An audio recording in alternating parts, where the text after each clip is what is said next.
Welcome to the Circuit of Success Podcast. The Circuit of Success Podcast.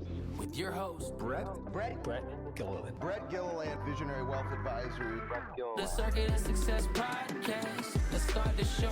Welcome to the Circuit of Success. I'm your host, Brett Gilliland. Today, I've got Kenny Coleman. Kenny, how you doing? I'm doing all right. Thank you so much for having me on. Absolutely, man. You are the co-creator of Bourbon Pursuit podcast and Pursuit Spirits, which I have been able to partake in, which is awesome. And I was turned on to you by my wife's cousin, Seth. He said, man, you got to get these guys on the podcast. And so I've been following you for a while and love the juice you guys make, and excited to be with you today, man. So thanks for joining us.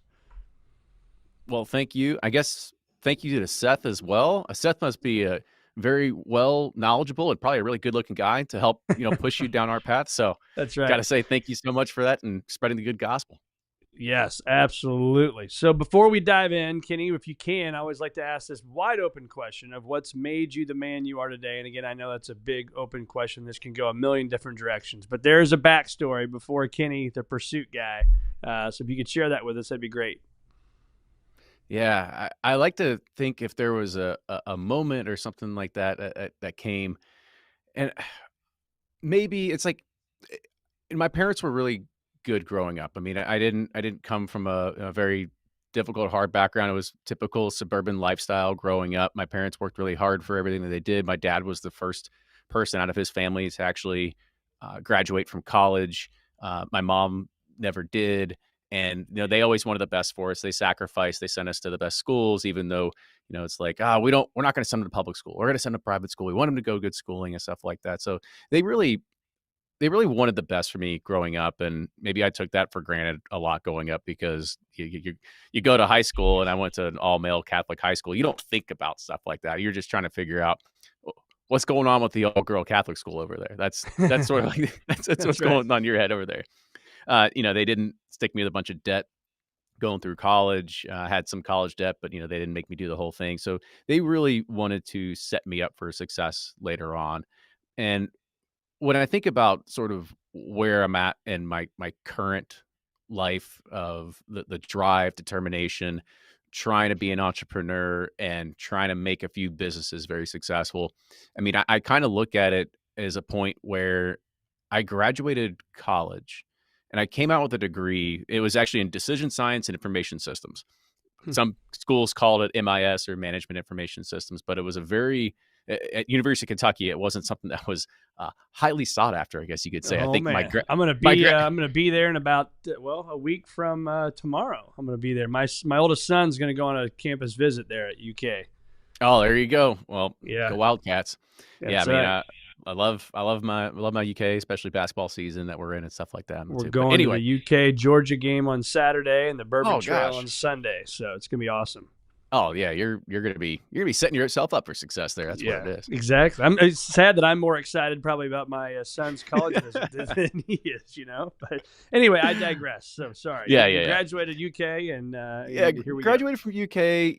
Had a degree, and I didn't like what I was doing. I ended up working for a place that I wasn't very passionate about it. I ended up starting my career. It was all in tech, but I didn't like it. Ended up starting my career all over again in tech, just doing some back-end IT infrastructure type of work.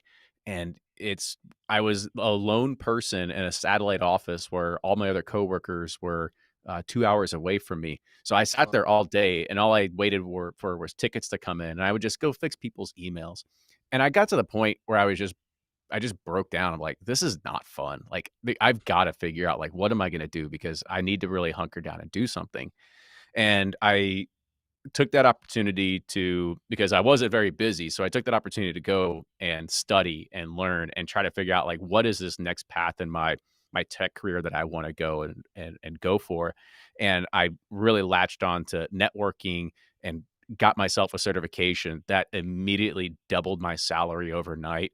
And when that happened, like it lit something inside of me where I went all in and just different types of technologies. I took a few different pivots, and I just climbed and went from different places, and to the point where, I was 10 years down the road, and now I'm working for one of the largest software and hardware vendors in the globe. And it was just one of those things that there was just a moment in time where I just realized that I needed something to better myself, and now that's kind of translated because as much as I love my tech career, I'm getting, I don't want to say I'm getting older. I just turned 40, but in tech, that world, it changes so Right. fast. And I'm like, I don't know how much longer I want to deal with the rat race because everything changes every single 2 to 3 years and you got to stay up on everything that's going on. And I'm looking at it saying, I want to figure out how I can coast or how can I create another sustainable form of income that I can rely on, that maybe I can manage it. I can run this sort of thing. Yeah. And that has kind of been the shift in my focus now. So I've taken a lot of the learnings of basically just putting in the effort and the education in the early days to now putting in the effort and education on how to run and grow and scale a business. And thankfully I've got a good partner to do that as well. But a lot of that, again, it all just kind of culminates together, is kind of where the drive and determination comes from. So you guys have obviously building something and it's great and got a huge following, and you are the official bourbon podcast, which is pretty cool. And then Self-proclaimed. So hey, so you got to proclaim something, right? Yeah. But so have you kept your day job and your partner kept his day job? Yeah, that's the fun / unfortunate part, I guess, of it. My wife likes to remind me every single day how expensive healthcare is. So therefore, I can't make the leap right away. Yeah, yeah. The podcast is great. We started the podcast back in 2015, and I can go deeper in the story, Wow. but it was just an Sure. idea, and that kind of really, like, it spun up and it grew, and we built it on something and we were whiskey geeks, but we didn't know how many other whiskey geeks were really out there, and come to find out, there's a There's lot of them. us. Yeah, so, we reached somewhere around 45 to 50,000 unique listeners every single month through the podcast. Last year we almost hit 2 million. The year before that we did 2.2 million. So Wow. we're in a really good state of where that is. But when we started the bourbon brand, it was an idea that, oh, this will be fun. We'll just kind of do some one-offs, kind of this little extra side hustle income. And then I started doing all the spreadsheet calculation of the math. And I said, but if we do this, then we could actually have a career. Like, we could quit our Yeah. jobs and we could just focus just on nothing but bourbon. And so that's what has put us at so far about $7 million in the hole of buying bourbon barrel. We have about 5,000 barrels to our name, but we put ourselves in the Wow. hole, and we're doing that because we can see the potential growth in the future of it. And really where you make a lot of your margin is because you put the new make down and you wait, and you're not just buying stuff that's basically already aged and putting in a bottle at a higher price tag, but instead we can drive down our cost of goods, we can drive down the price tag on the shelf, and we can create a better, again, more scalable product. So that's $7 million you're talking about. So for there's tons of leaders and business people listening to this podcast right now. And so let's walk through that, because I think it's fascinating. So you guys are investing your hard-earned dollars, $7 million, I think was the number you said. And now you've got barrels sitting on shelves somewhere, waiting and aging for when you guys are going to pull them off and bottle them. Is that what I'm hearing? Yeah. So Ryan and I, that's 7 million. Let's kind of back up a little bit. So we have no outside investors. We don't come from money. It's not like we started some tech startup and got Right. bought out for Yeah. 14 billion. And now And we you're said, rich. well, let's create a whiskey company. No, I mean, it's a pure passion project. When we started our whiskey brand, we put together $15,000, so $7,500 a piece between me and my partner. And we bought our first 2 barrels, maybe 3 barrels, some glass and some labels, and we put it out there.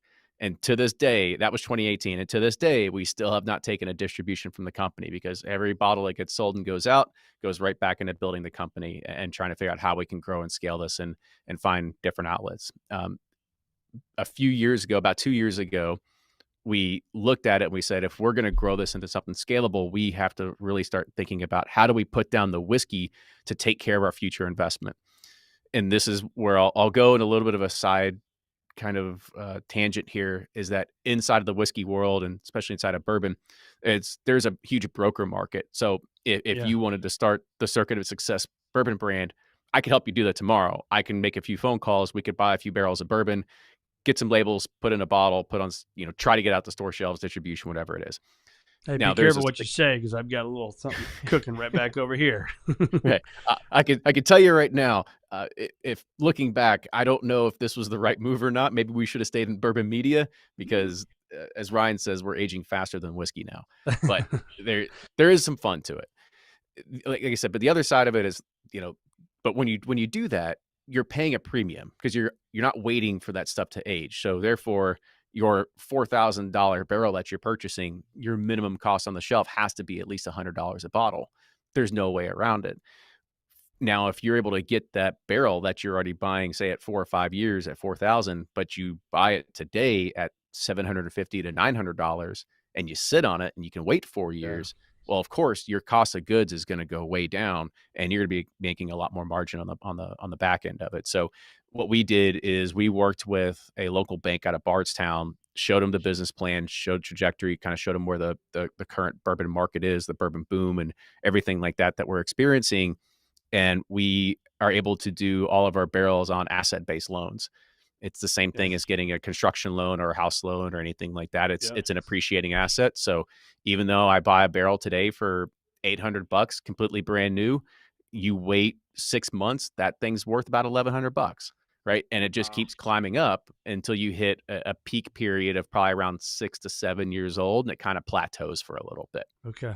So that's $7 million. And again, using your math here, that $7 million is worth more already than the $7 million just because it's sitting in a warehouse somewhere and it's been aging. So, and I guess the stuff I'm drinking at home that's yours. So is that stuff you sourced at, say, I don't know if we can use names in your world here, but MGP, for example. So I could go buy a barrel at MGP today, like you said, for $700 or $4,000. I put it in a bottle. I could go sell it tomorrow. Is that what you guys have done, or what I'm drinking today, something you bought back in 15, 16, whenever?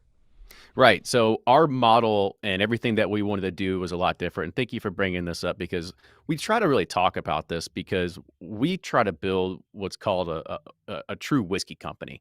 A lot of people that just go buy whiskey, throw it in a bottle, put it on store shelves. It's a marketing story. That's all you're buying. And there's a ton of whiskey out there that's coming from a bunch of different places. And a lot of consumers just don't know how to read labels.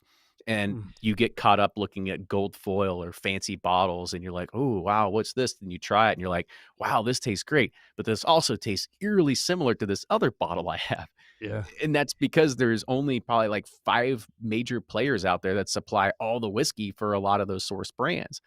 So, and that includes, that's coming from your majors of Jim Beam, Wild Turkey. Like they have extra stocks, they put it on the open market and people buy it up. So that aside, and you mentioned MGP for other listeners that aren't out there. There's a huge factory in Indiana called Midwest Grain Products, and they make a ton of whiskey for a lot of people in the market.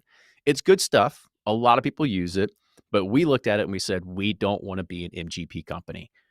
There's just too much of it out there. And you just become another marketing story of trying to figure out how do you sell your whiskey in a different bottle. So we really took a different route and we started looking, we said, well, where's the next trend in American whiskey going? Like what's going to make ourselves separate and different than anybody else out there? And we're really focused on blending. And so our core lineup is called Pursuit United. And the idea behind United is that we blend different distillates from different states, different aging climates, different cooperages, just all these kind of different things together to create our own unique bespoke profile that nobody else can replicate. And so we work with 3 different distilleries for our bourbon. One's actually Bardstown Bourbon Company, which is based out of Bardstown, Kentucky. They make one of our components, of course, our Kentucky Ponent. It's a rye-based bourbon.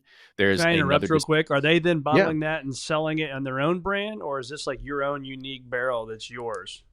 Yeah. So when we started working with them and when we started doing all this at the very beginning back in 2018, we could only get whiskey from these companies that was already 4 years old. We couldn't go back and we couldn't wait 4 years for our stuff to come of age. And to be fair, as I'd mentioned, I work in tech. Ryan, who's my business partner, he owns a few different other companies, mostly in lawn fertilization and treatment, stuff like that. We're not starting our careers over to go learn how much percentage of corn we need to figure out in rye. Let the experts handle that one. Yeah, it's like you're looking at like minute differences when it comes to there, because we really feel that a lot of the flavor in the whiskey is all going to be coming from the maturation and the aging side of it. So the barrels you select, the blending capabilities, the finishing process, like all that really contributes a lot to the final product, not as much as graining, mashing, distilling, and watching it all go through a big copper tube. So that's kind of our ethos and thought on it. But Okay. So you have them in we, Bardstown. You've got two others. yeah. So, and then about 30 miles south of Nashville, there's this other distillery that we can't name, but it's not George Dickel. So people always think in Tennessee, like, oh, it's got to be Dickel bourbon. Yeah. It's not Dickel bourbon, but they make an amazing other bourbon for us. It's an 80-10-10, 80% corn, 10% rye, 10% malted barley. And it's actual Tennessee bourbon. It doesn't go through the Lincoln County process. And if anybody else is listening to this, like, what the heck's this? Google it. You'll learn. That's what makes Jack Daniels, and all this other kind of stuff. And then the third component is actually a wheated bourbon coming from Finger Lakes Distilling up in New York. And that is a true craft distillery. They make an amazing product. We always say that if they were based in Kentucky, they'd probably be bigger than Willet, but people put their blinders on and they're like, New York bourbon, I'm not drinking that, blah, blah, blah. But Widow Jane's some good stuff. Yeah. But here's the other thing. Widow Jane, all sourced. Like, they don't really use a lot of their own stuff, right? They really they really focus on their New York water, right? I mean, of course, New York is really proud about their water and everything like that. But, a lot of their stuff it's all coming from stocks of Heaven Hill, Barton, and everything like that. So it's not a whole lot of their own. Again, see, I know way too much, right? Too much I dirt love this. This is happens. exactly what I wanted to talk about, man. Our bourbon fans are going to love this. Yeah. Anyway, we really focus on those three distilleries.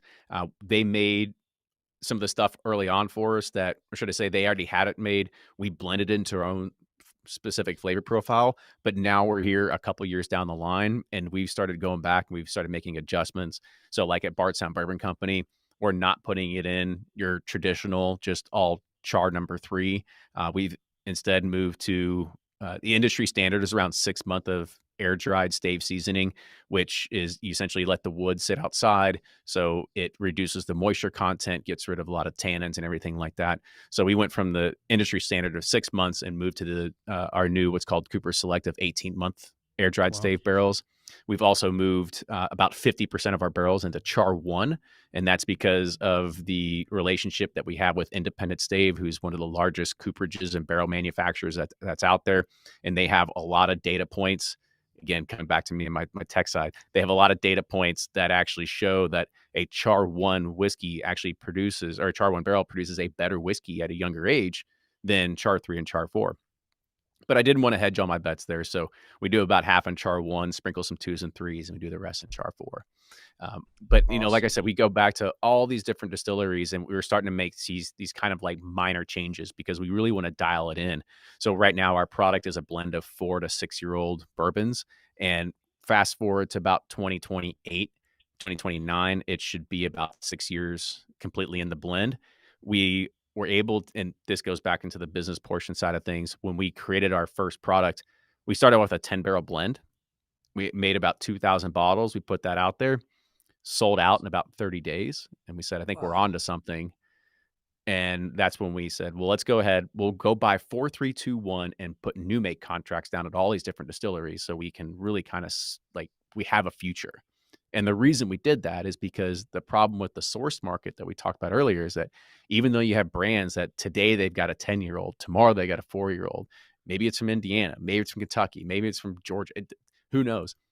You don't know where your next lunch is going to come from. And so you're always chasing and to try to figure out, well, who am I going to outbid for these barrels so I can have another bottling run? We didn't want to do that. We said, let's play and let's own our destiny and actually put down the whiskey. So years from now, we have we're not constantly just chasing our tail around trying to figure out where the whiskey's going to come from. Yeah, that's awesome. Thanks for sharing that. That's a cool side of the story I didn't know about. So I want to talk about 4 things that, again, there's business people listening to this, and this could be the work that they're in. They'll be in there forever, or there's a person, exercising right now or driving down the road, and they're thinking about this idea, right? You guys had an idea, and I think the idea came from you used to bring mint julep, homemade mint julep to your partner's house or something. You guys met through your wife. And so I want to talk about the idea, then the creation, then the execution, and now the passion, right? And in my mind, that's where I, doing the research, I thought about that. Idea, creation, execution, and passion. And I think about that for me, for Visionary Wealth Advisors. 10 years ago almost, we started this firm from scratch, and it started with an idea. It came with creation of the firm. It started with executing, because now I got to show up to work every day, right? And then now you got to have your passion and your vision and the work to go out and do it. So walk me through that first, the idea. Where'd it come from? Yeah, this was, I'm always going to hand over to Ryan. This was Ryan's idea, was the podcast. And that's the origin story of all this. So Ryan is from Bardstown, the bourbon capital of the world. And as I mentioned before, he has a different job outside of this, that he owns a different company that focuses on weed fertilization, lawn care control, everything like that. His business is not very busy, and it's really hot or really cold out. So he needs something to do. And his job, he was in a truck. He was listening to podcasts all day, just going between job sites. And he said, I'm just going to start a podcast. And he was originally going to do it on his industry, because that's what he knew about. He could talk about the different types of treatments, but I think he realized that it really wasn't going to be something big. And, he has a good idea, and then execution is probably where he falls a little flat. But he knew that he was really into bourbon.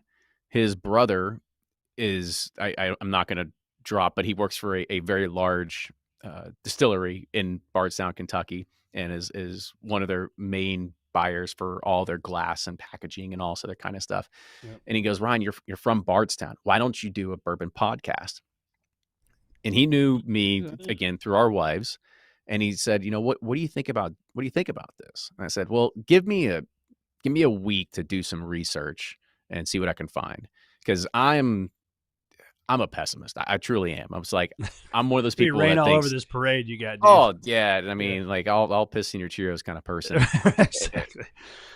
Because I said, it's like every good idea is already taken. So why is this one any better? And I spent some time and I looked at the realm of podcasting, and I was just trying to figure out, well, what are people doing in the world of whiskey out here? And there was really only one that stood out. A lot of them were a bunch of guys sitting around a microphone, sniffing Elmer Tea Lee, going, it smells like caramel and vanilla. I'm like, why would I ever want to listen to something like this? Yeah. The other one was Whiskey Cast. Mark Gillespie does a great job. It's all B2B focused, and it's very much in the industry, but it's the whole world of whiskey, not just bourbon. It's Scotch and Japanese and everything like that. And I said, really what's missing here is an opportunity to storytell. How do we get the people from inside the industry to share their stories and their passion and have people connect with those brands? And so we really went the interview route and trying to figure out, well, how do we get people to understand, you see the red dripping wax and maker's mark, but do you know what it took to actually take that business from crumbling at one point? So bringing Bill Samuels Jr. on the show and have him tell his stories about, how he hit the road and how he did all these other kind of things to actually revive the brand to not be bankrupt. I mean, those are like the stories that we've been able to capture over time. And it's been a really good recipe for success. And that kind of just goes into the execution. Is like, now we get to the point where we made those introductions. We got those people on. We have had some of those influential and the biggest names inside of whiskey on the show. And I love it because we've been able to, like, there's people that have passed now and they're no longer with us. And we have recorded long form content of them telling their story of what they did in their career. Generation after generation. Oh, it is. It's awesome. We've had other family members reach out and they're like, "Hey, can I get a copy of that?" And I'm like, "Absolutely! Like, here you go." So, there's fun things like that we're happy to do. But like I said, that was really the thing, is like we executed on it. We had kind of talked about a little bit beforehand. We got to the point where we thought we were going to give up because you don't get the ROI. You hit burnout, and you're like, "I'm spending 20 extra hours a week on this. Like I'm finding the people, I'm trying to build logistics. I'm driving around all around middle of Kentucky, setting up my microphone, because back then we would take all of our studio on the go. Yeah. You gotta understand, like when we all started this, there wasn't a whole lot of good online recording platforms. And inside the world of whiskey, all these master distillers, they're not younger than 40. Okay. So trying to get them in front of a microphone is a very, very difficult thing, especially to make it sound good. Well, it's funny, sorry to interrupt, but I just, one of those on Facebook just popped up from, 6 or 7 years ago, and it was the video, and I was like, oh my God, how embarrassing. I'm like, I actually put this out on Facebook, how bad it was. But they didn't have anything when we were starting the podcast stuff. So it's come a long way, and it's only going to get better. Yeah, So the it's come a idea long way. happens. So you guys are going to start a podcast. You did your research, and now we start to have the creation of it. Yeah, and so the creation of it, I mean, we had, and just to kind of talk about podcasting and strategies and stuff like this, we were very smart about it. Looking back, now that I think about it, we recorded 10 episodes before we ever went live with it, and we batched them all, and we released 3 or 4 of them on the first day.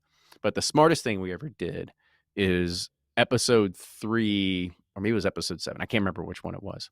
But in the very, very beginning, we brought on the biggest bourbon blogger at the time to be on the show.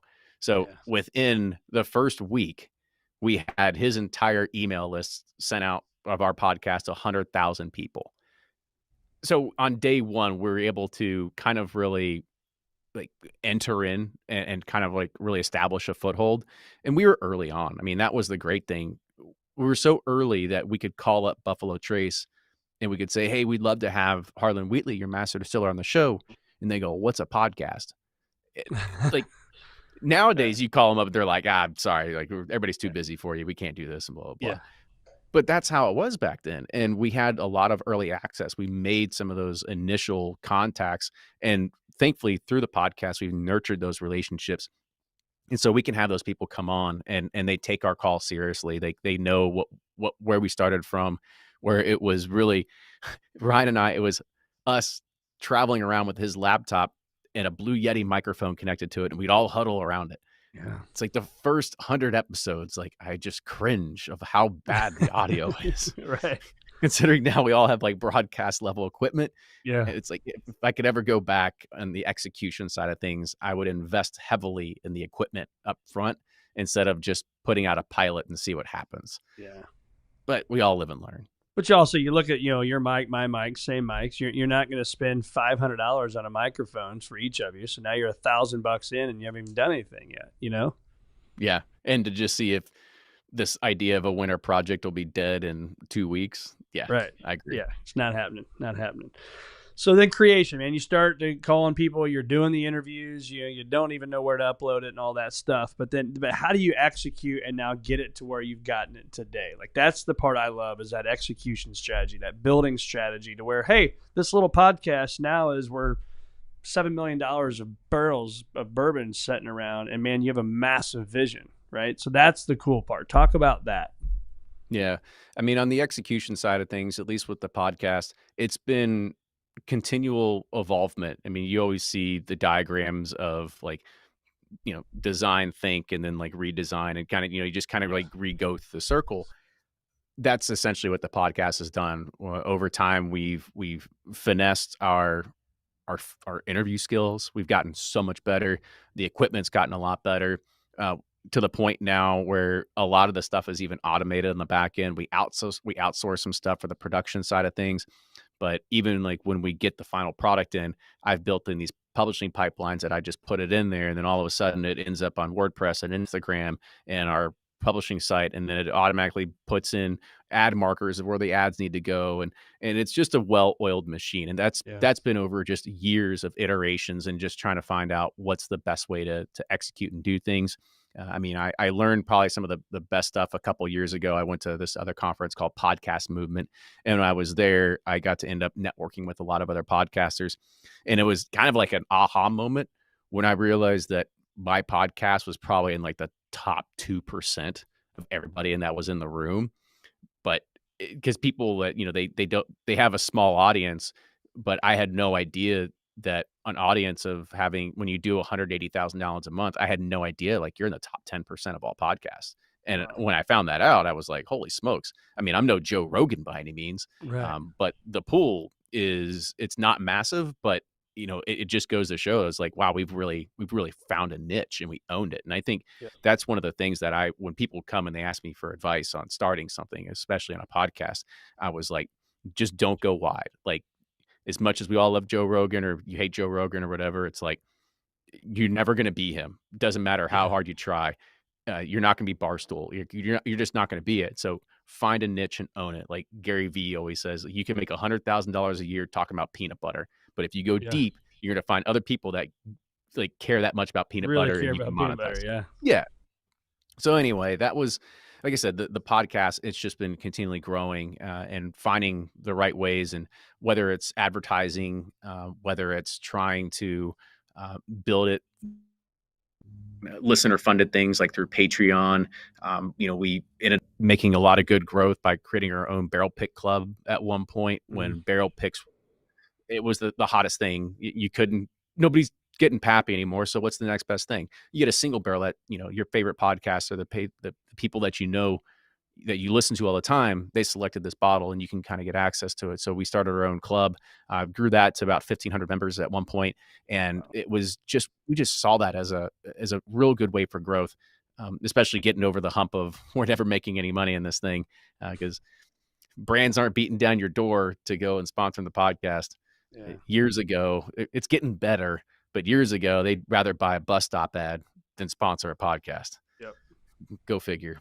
But and then, like I said, the podcast was one thing, and it felt like it would have been a natural extension to create our own whiskey brand, but it was never in the cards. Like, we never thought that that's what we should do. Thankfully, we've been a little bit on the forefront of everything. I mean, we were the first ones to really build a big audience, and really kind of be the first ones in a podcasting world with whiskey, and especially with bourbon. Now there's a lot of other ones out there. I won't call them copycats, but a lot of us took our format and ran with it, and that's fine. There's more stories than we could ever get to. We created the first ever national kind of barrel pick club that all came together, and I did all the legwork to find the retailers that would ship and give us allocation, and we would take people. We did hundreds of these. We took people to Four Roses and Jim Beam and Willett and all these different distilleries, and we let them pick barrels with us. Like, we made our supporters a part of the process. And then after that, we didn't really think of like, well, what's next? It kind of just fell in our lap, to be honest with you. We talked about this brand on the podcast that was creating their own, or it was actually this liquor store that was creating their own in-house brand. And we said, this is cool, but this is nothing that's earth-shattering or groundbreaking, right? Because pre-prohibition, before America took away all the whiskey, doctors, pharmacies, grocery store chains, they all had their own private label whiskey that they would sell. And that's what we kind of talked about it on an episode. Mm-hmm. Didn't think anything of it. And about 2.5 weeks later, I get this phone call, and this guy goes, "Hey, I helped build that brand. Would you be interested in starting your own?" So that kind of kicked it off, and we said, well, teach us, like, show us, like, what are you thinking? And that's when we ended up starting our first product line, which was called Pursuit Series, which is cask strength single barrels, which is pretty much what we were talking about earlier. It was like sourced whiskey in a different bottle, but we felt really confident of picking single barrels. And he gave us a very raw and like unique deal that nobody else gets to do in the industry, where he would lay out 40 to 60 barrels for us, and he'd go wow. Choose which ones you want. That doesn't work in the source whiskey world. You say, oh, this one tastes good, I'm going to write a check for $100,000, and whatever shows up, shows up. And if you don't know anything about whiskey and about bourbon, everyone's a snowflake. You're going to have some that are amazing. You're going to have some that are crap, and most of them are going to be in the middle. But we got to choose all the amazing ones every single time. So that was the kind of the lucky break that we got. But again, that was just one of the things that we took that money, we dumped it back in the company. We just bought more barrels with it. We didn't take distributions. We didn't go buy anything. We're still driving the same cars that we've always had and whatnot. But then there was a breaking point where our person who was bottling for us, or who was our broker, he goes, guys, and by the way, as a whiskey geek, the term single barrel, right? It's like, it makes the hair stand up on the back of your neck. You're like, oh, right. Like, you're speaking my language. Yeah. But from it, as somebody that, let's talk about business and everything, as you want to get operational and you want to streamline things, single barrels are not optimized for success, right? I mean, it is something where there's a lot of manual labor. You have to change out lines. You've got to get new labels every single time. Yeah. So it's a true pain in the rear end. I'm just trying to be clean here. Of what it is to actually put out a single barrel product. And it's just not scalable. Like, you can't do anything with it. And so that's when we really kind of took a step back. And as I mentioned before, we kind of looked at the next phase in American whiskey. And that's when we focused on blending. And that's where we came out with Pursuit United. And that's what's now on store shelves across 9 states.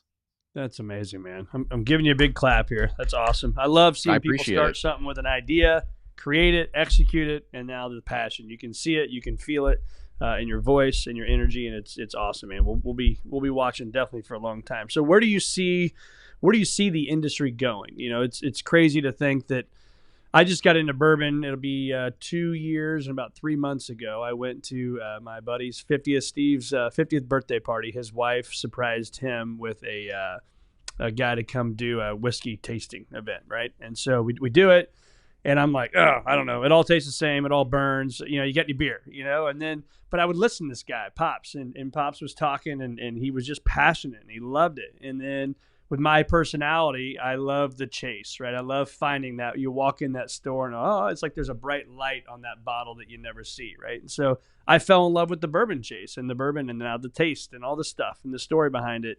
And I think it's amazing. But like, I was buying bottles at $60 that are now, you know, $300 or $250. Like, where do you see the industry going? Where do you see prices going? It's crazy.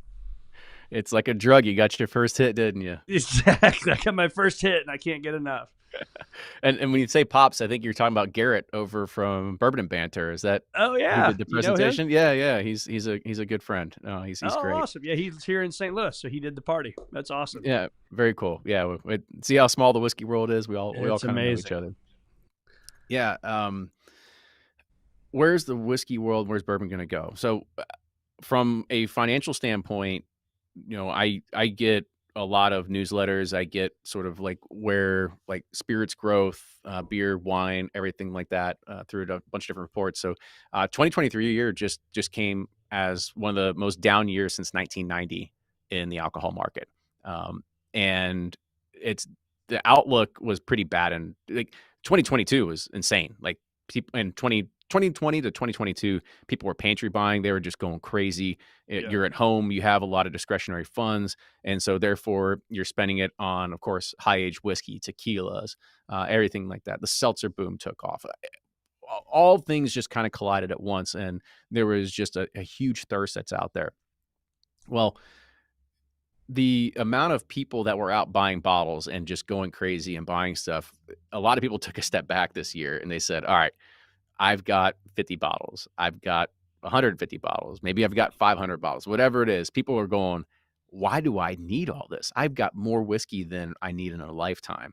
And so a lot of buying really halted around July, August of last year. And you saw a lot of stocks start tanking. I mean, a lot of the big ones, your Constellation, your Diageo, your Brown-Forman. I mean, everybody was down last year, anywhere between 7 to 15%. Wow. And yeah, so we're coming off one of the worst years of spirits production and spirits in general. Now, on the production side, it's kind of weird because you see a lot of companies that are doubling down. I mean, during those years, they couldn't put out enough whiskey. And now everybody's looking and going, oh, crap, now we have too much. So I don't want to say the ugly G word is coming, that the glut is on the way, but you've got every major distillery made tens of millions of dollar investments and improvements into their distilleries over the past couple of years, and they're just now getting ready to come online. You have investors that did the same exact thing. So a couple of years ago, I want to say 4 or 5 years ago, you had a lot of people that were just, again, you had a bunch of money. You weren't going to buy houses with it. What else can you put your money in? You saw the whiskey market where it was going. And so a lot of people bought new make barrels. And so you have hedge funds and investors that just bought, they own hundreds of thousands of barrels without any brand or outlet of where it's going to go. And they want to go and put it on the open market, as we kind of talked about before. However, that open market, a lot of people they're not buying. And so you kind of have this squeeze of who's going to fold first. Are they going to drop their prices because they thought that they were going to get $5,000 for 4-year Kentucky? And now like it's starting to creep below 4,000.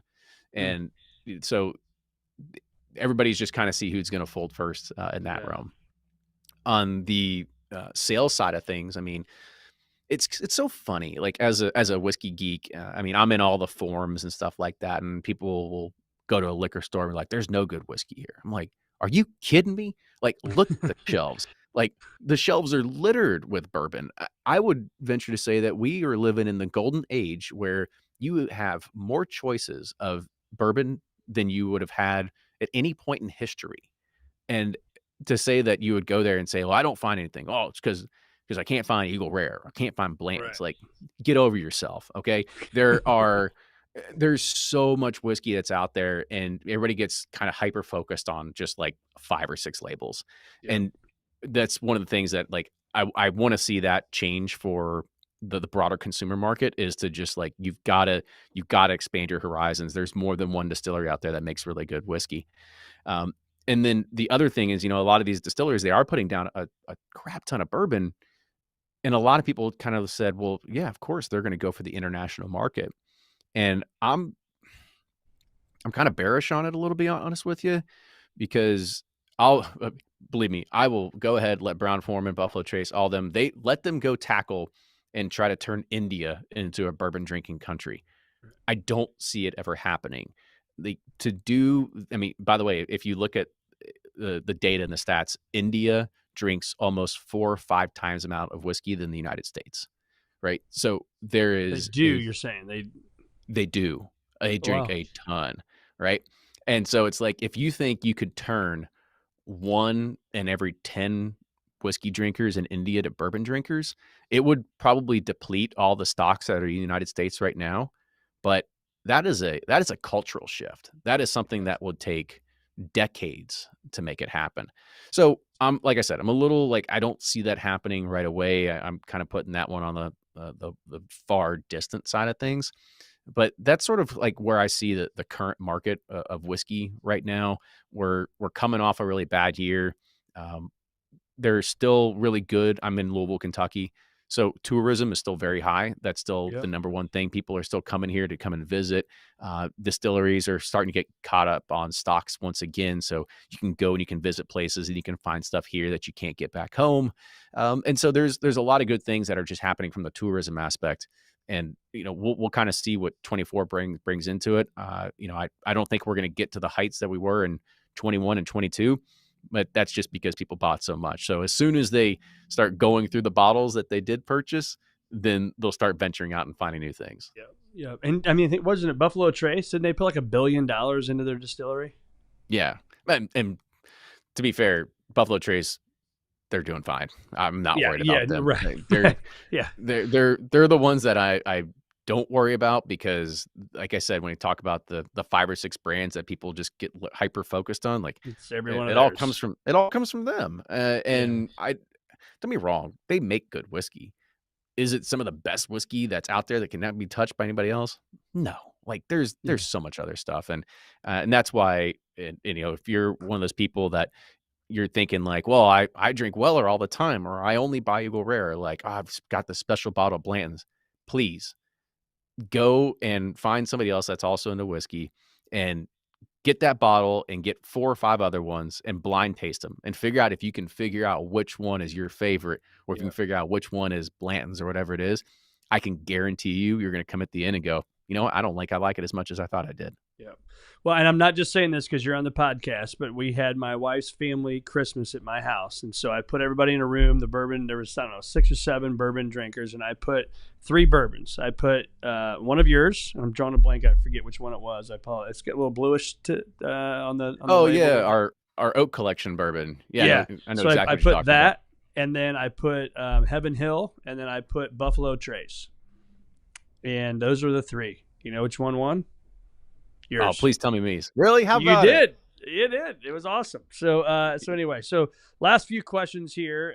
But my cousin Seth, again, who introduced this to us, he wanted to know, see what do you say here? How do you influence the flavor profile of your barrels or batches? So say you wanted more of like a fruit forward flavor. Like how do you do that? What do you do? What's that process? Yeah, that's a great question. So Ryan is our blender, and he's got and I run a lot of spreadsheets, but I've learned a few things from him too. And so I'm also the last line of defense. So I make sure that I keep him in check. I taste everything, and I'll tell him if something's not good enough, or he's got to go back to the drawing board on his blends. Yeah. But he's got really 4 key characteristics that we try to hit in every single whiskey, and try to kind of guide him in a certain direction.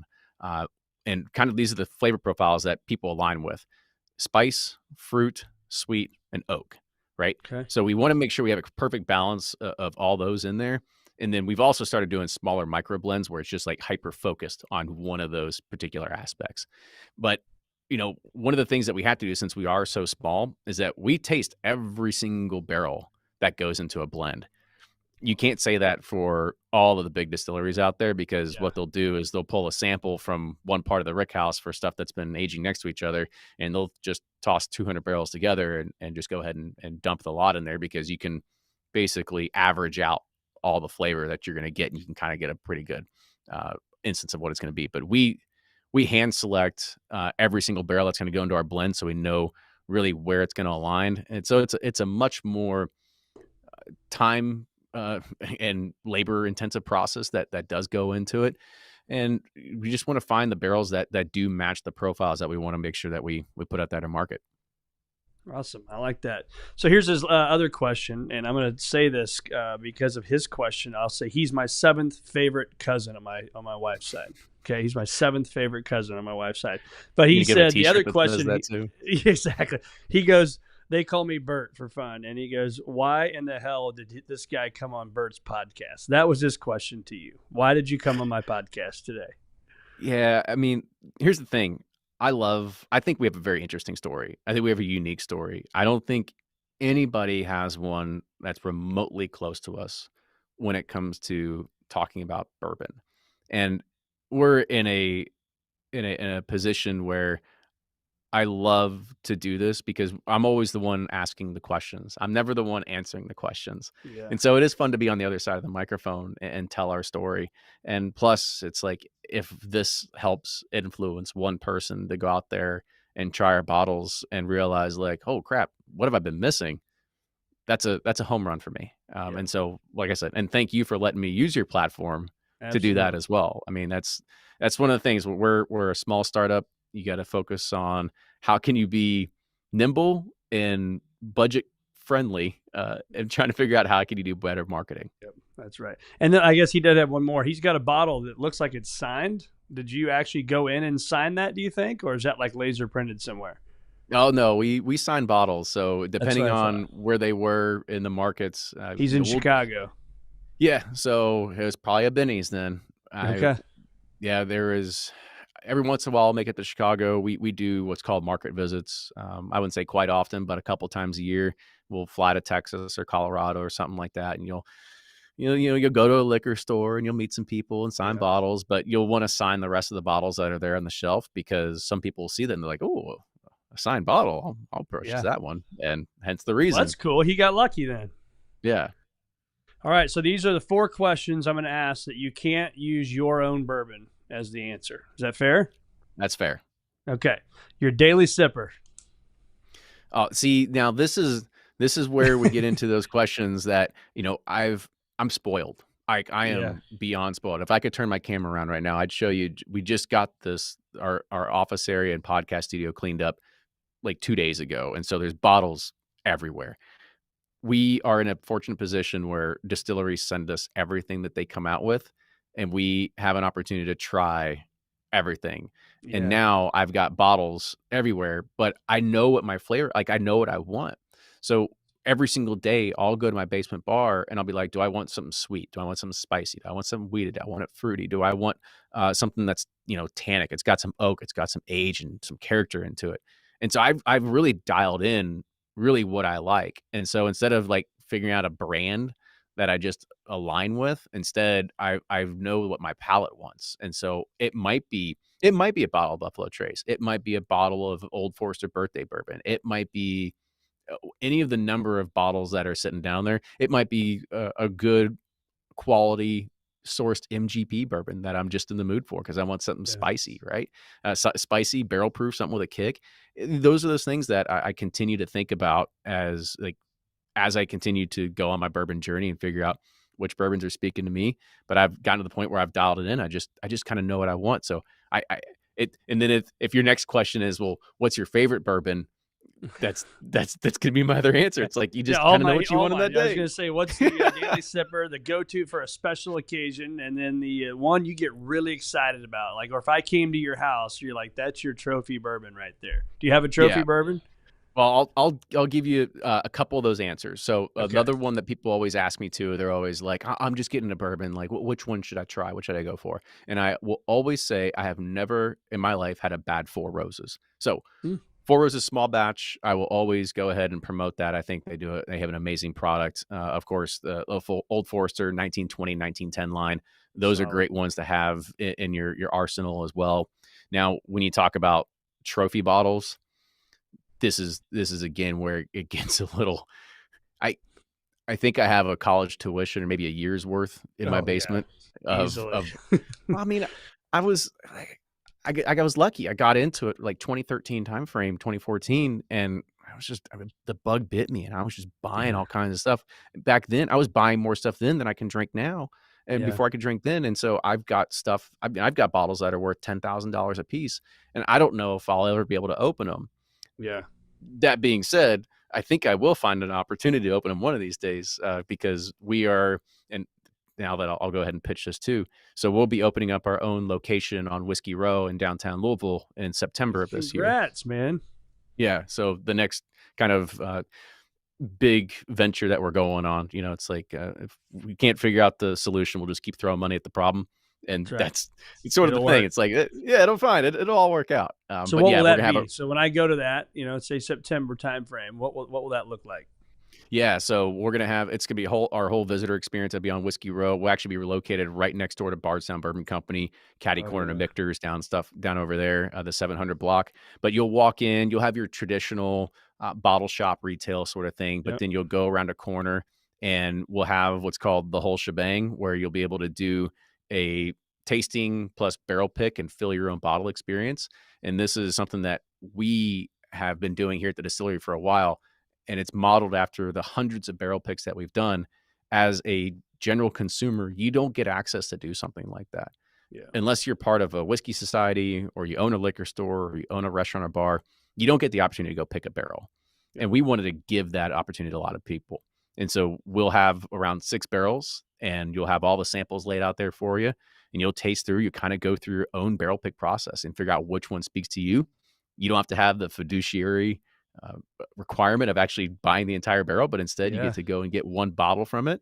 But instead of taking that bottle and, pulling a lever and having it fill up, instead you actually grab a whiskey thief and you thief it directly from the barrel, fill your bottle up, and then you go to the bottling line, cap it, label it, and then you'll kind of put a signature on it, filled by this person on this date, and this was your occasion, and so on and so forth. That's awesome.